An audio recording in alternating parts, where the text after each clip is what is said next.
بالله من الشيطان الرجيم بسم الله الرحمن الرحيم يعتذرون إليكم إذا رجعتم إليهم قل لا تعتذروا لن نؤمن لكم قد نبأنا الله من أخباركم وسيرى الله عملكم ورسوله ثم تردون إلى عالم الغيب والشهادة فينبئكم بما كنتم تعملون صدق الله العظيم.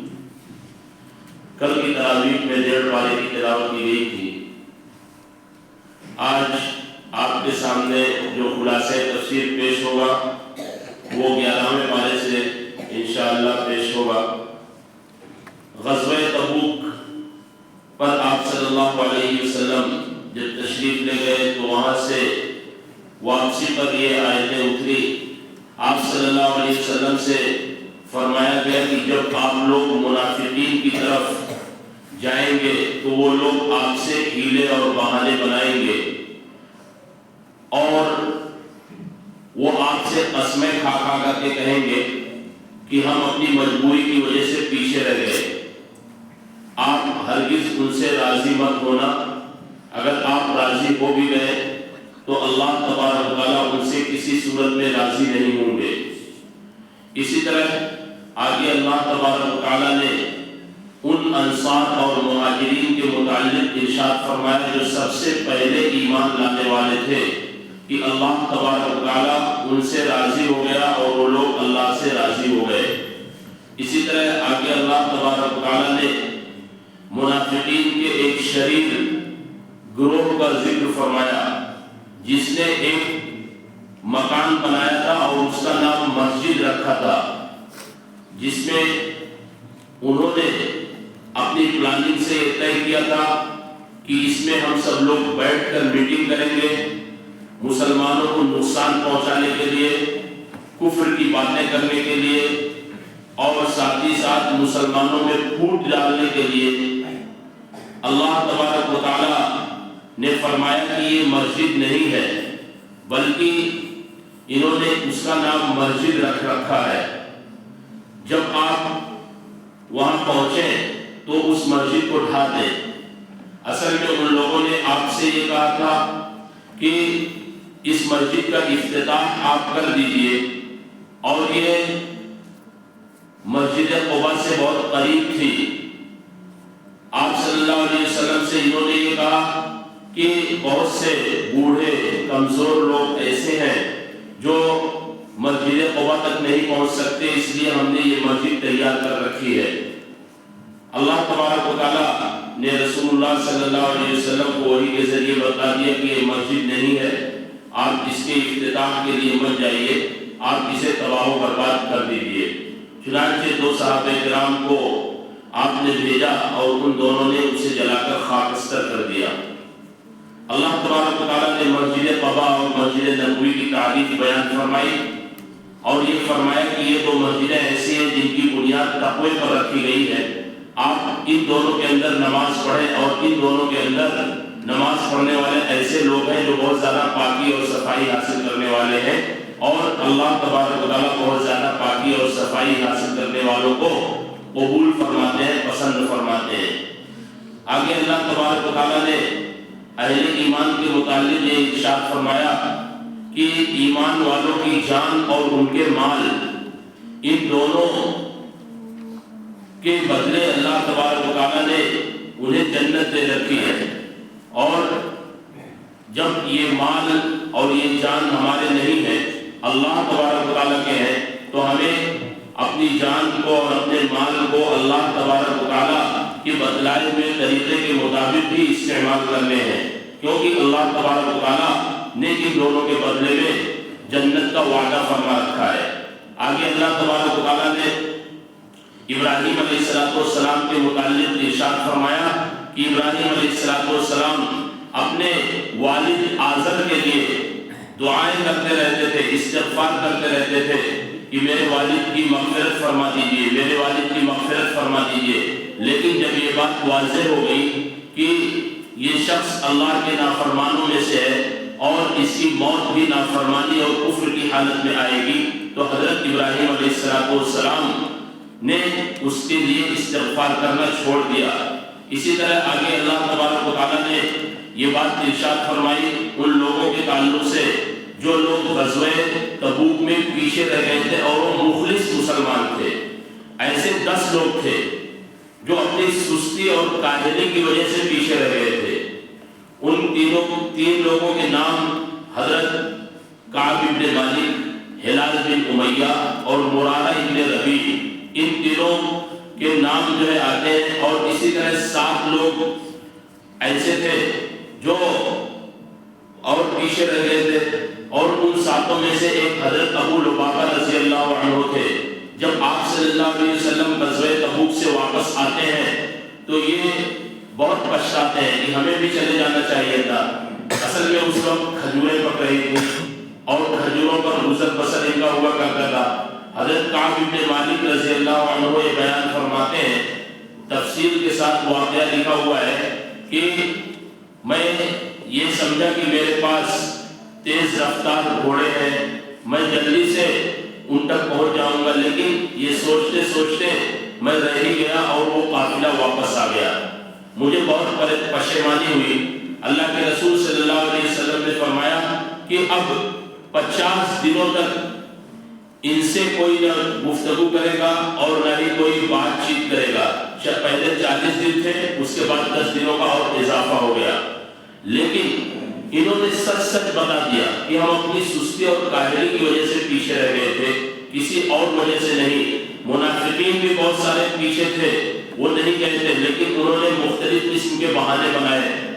تو اللہ تبارک و تعالیٰ نے ان کی سچائی کی وجہ سے قرآن کے اندر ان کی تعریف بیان فرمائی، نہ صرف تعریف بیان فرمائی بلکہ ان کی توبہ بھی قبول فرمائی۔ اگلی جو صورت ہے وہ صورت کا نام سورہ یونس ہے۔ صورت ہی سے یہ بات واضح ہے کہ حضرت یونس علیہ السلام کی قوم کا ذکر اس صورت میں آیا ہے۔ یہ صورت مکے میں اتری ہے، اور مکے میں عام طور پر اترنے والی صورتوں میں توحید، رسالت اور آخرت کا ذکر کیا جاتا ہے۔ اور اس صورت کے اندر مشرکین مکہ کی طرف سے اسلام پر کیے جانے والے اعتراضات کے جوابات بھی دیے گئے ہیں۔ اللہ تبارک و تعالیٰ نے اس صورت میں ایک جگہ ارشاد فرمایا کہ یہ لوگ اللہ کو چھوڑ کر دوسروں کی پوجا اور پرستش کرتے ہیں۔ جب ان سے کہا جاتا ہے کہ صرف ایک اللہ کی عبادت اور پرستش کرو تو یہ لوگ کہتے ہیں کہ شفعاؤنا عند اللہ، یہی وہ لوگ ہیں، یہی وہ مورتیاں ہیں جن کو ہم پوجتے ہیں، یہی اللہ کے یہاں ہماری سفارش کریں گے۔ اور اسی طرح ان کے ایک اور فکر اور سوچ کو بیان کیا گیا ہے کہ جب یہ لوگ دریا کے اندر، سمندر کے اندر سفر کرتے ہیں اور کشتیاں انہیں موافق حالات میں لے کر چلتی رہتی ہیں تو یہ لوگ بہت خوش ہوتے ہیں، لیکن جیسے ہی ناموافق ہوا شروع ہوتی ہے تو یہ لوگ گھبرا جاتے ہیں، اور یہ لوگ اللہ تبارک و تعالیٰ کو اس طرح اپنے دین کو خالص رکھتے ہوئے پکارتے ہیں کہ اے اللہ اگر تو نے ہمیں اس عذاب سے، اس مصیبت سے نجات دی تو ہم صرف اور صرف آپ ہی کی عبادت کریں گے، آپ کے ساتھ کسی کو شریک نہیں ٹھہرائیں گے۔ لیکن جیسے اللہ تبارک و تعالیٰ انہیں نجات دے دیتے ہیں پھر دوبارہ وہی شرک کرنا شروع کر دیتے ہیں۔ اسی طرح آگے اللہ تبارک و تعالیٰ نے اولیاء اللہ کے تعلق سے بیان فرمایا کہ اولیاء اللہ کون ہوتے ہیں۔ الا ان اولیاء اللہ لا خوف علیہم ولا هم یحزنون، کہ بے شک سنو اللہ کے ولی وہی ہوتے ہیں جنہیں نہ تو کوئی خوف ہوگا اور نہ ہی وہ غمگین ہوں گے۔ وہ کون لوگ ہیں؟ الذین آمنوا وکانوا یتقون، وہ ایمان والے ہیں اور تقوی اور پرہیزگاری والے لوگ ہیں، یہ اولیاء اللہ ہوتے ہیں۔ آگے اللہ تبارک و تعالیٰ نے حضرت نوح علیہ السلام کے واقعے کو ذکر فرمایا کہ ہم نے ان لوگوں کو نجات دے دی جو حضرت نوح علیہ السلام پر ایمان لا کر ان کی کشتی میں سوار ہوئے، اور وہ لوگ جنہوں نے حضرت نوح علیہ السلام کو جھٹلا دیا ہم نے انہیں تباہ و برباد کر دیا۔ آگے حضرت موسیٰ علیہ السلام کے واقعے کو تفصیل کے ساتھ ذکر فرماتے ہوئے فرعون کے ڈوبنے کو، اس کے غرق ہونے کو بیان فرمایا کہ جب بنی اسرائیل کو لے کر حضرت موسیٰ علیہ السلام مصر سے نکل رہے تھے تو سامنے سمندر، پیچھے فرعون کا لشکر، حضرت موسیٰ علیہ السلام نے اپنی قوم کو، بنی اسرائیل کو ہمت اور طاقت دلائی کہ اللہ ہمارے ساتھ ہے، چنانچہ سب کے سب دریا پار کر گئے۔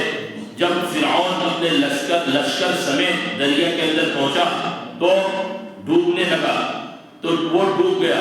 چنانچہ ڈوبنے سے پہلے جب اس نے دیکھا کہ اب مجھے جو ہے میری موت سامنے کھڑی ہے، تو اس نے کہا آمنتو، میں ایمان لے آیا، جس طرح بنی اسرائیل ایمان لائے ہوئے ہیں۔ اس وقت یہ کہا گیا آنا وقت عصیتا، اس وقت ایمان لا رہا ہے جبکہ تو نے اس سے پہلے نافرمانی کی کر رکھی تھی۔ اور آگے اللہ تبارک و تعالیٰ نے ارشاد فرمایا فَالْيَوْمَ نُنَجِّيكَ بِبَدَنِكَ، آج تمہارے جسم کو ہم بچا کر رکھیں گے تاکہ آنے والے جتنے بھی لوگ ہیں قیامت تک کوئی ایسی حرکت نہ کرے، خدائی کا دعویٰ نہ کرے۔ فرعون کہا کرتا تھا انا ربکم الاعلیٰ، میں تمہارا رب اعلیٰ ہوں، یعنی جس طرح ہم نماز میں کہتے ہیں سبحان ربی الاعلیٰ، ربیت میرا پروردگار جو بلند والا ہے، تو وہ اپنے آپ کو رب انا ربکم الاعلیٰ کہا کرتا تھا۔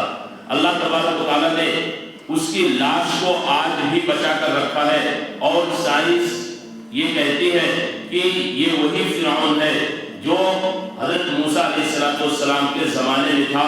آج اس کی لاش مصر کے قاہرہ، مصر کے اندر میوزیم میں رکھی ہوئی ہے اور ویسے ہی موجود ہے۔